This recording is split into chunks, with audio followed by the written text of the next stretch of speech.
Pencoblosan pemilu 2024 bagi WNI yang berada di luar negeri telah berjalan.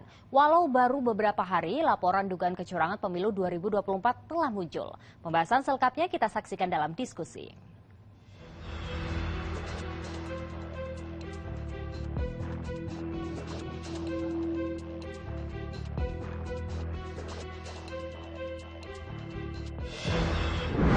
Early voting atau nyoblos lebih awal sudah dimulai bagi WNI yang berada di luar negeri. Tapi baru memasuki hari ketiga ternyata sudah ada laporan dugaan indikasi kecurangan. Wah, kok bisa? Masih awal-awal loh ini. Kita diskusi. Ini suasana pencoblosan WNI di Turki. Tepatnya mereka yang berada di kota Antalya, Isparta, dan Kütahya. Pencoblosan sudah dimulai sejak 6 Februari lalu hingga 11 Februari nanti, dengan total DPT mencapai 6.161 warga. Kalau yang ini, pelaksanaan pemilu di Philadelphia, Amerika Serikat.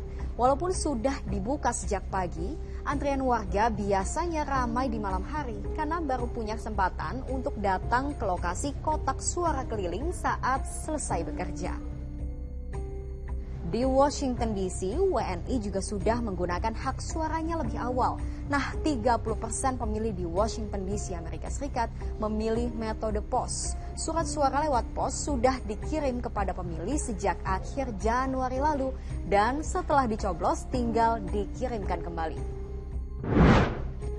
Tapi baru beberapa hari dimulai, indikasi kecurangan sudah mencuat.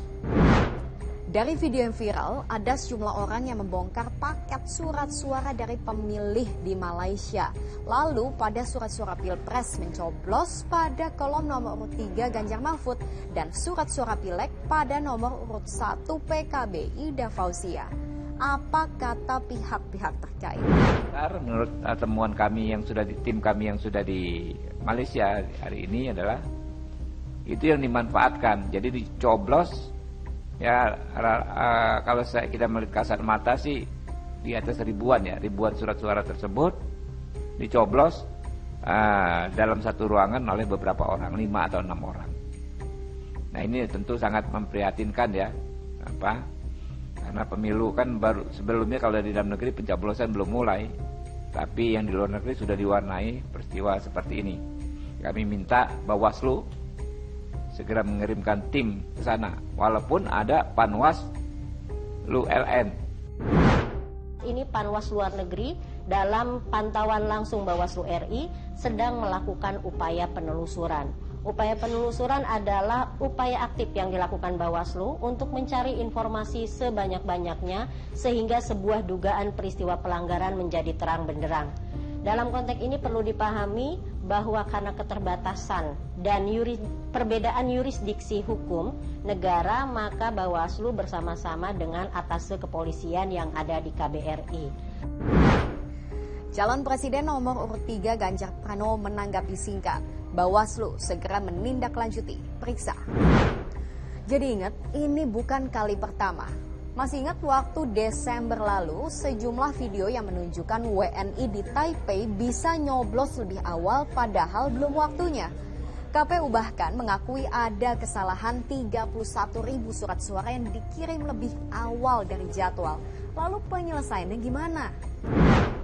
KPU mengklaim 31.000 surat suara ini akan dinyatakan sebagai surat suara rusak dan akan dikirimkan kembali surat suara baru kepada para pemilih di sana. Tapi Bawaslu nggak sepakat. Menurutnya kalau dikirim ulang maka akan ada potensi keterlambatan. Wah, KPU sama Bawaslu-nya aja nggak kompak gini. Padahal masih banyak PR yang harus dibenahi untuk menangani kecurangan-kecurangan dalam pemilu. Sebenarnya evaluasi besar ya, kalau saya katakan bukan hanya evaluasi saja, tapi evaluasi besar bagi KPU dan Bawaslu untuk bekerja lebih keras lagi di luar negeri itu, agar citra pemilu kita tidak rusak, bukan hanya di dalam negeri tapi juga di mata dunia, agar proses demokratisasi juga berjalan dengan adil. Karena kecurangan itu, walaupun katakanlah terjadi hanya ya misalkan di satu TPS, itu beritanya akan mendunia.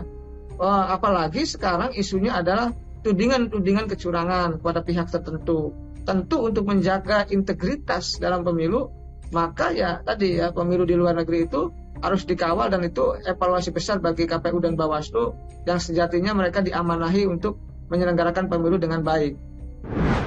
Tapi yang mesti kita ingat, pemilu yang jujur dan adil bukan cuma tanggung jawab KPU maupun Bawaslu. Masyarakat kita juga punya andil untuk menyukseskan, mengawasi, dan mengawal setiap proses penyelenggaraan pemilu.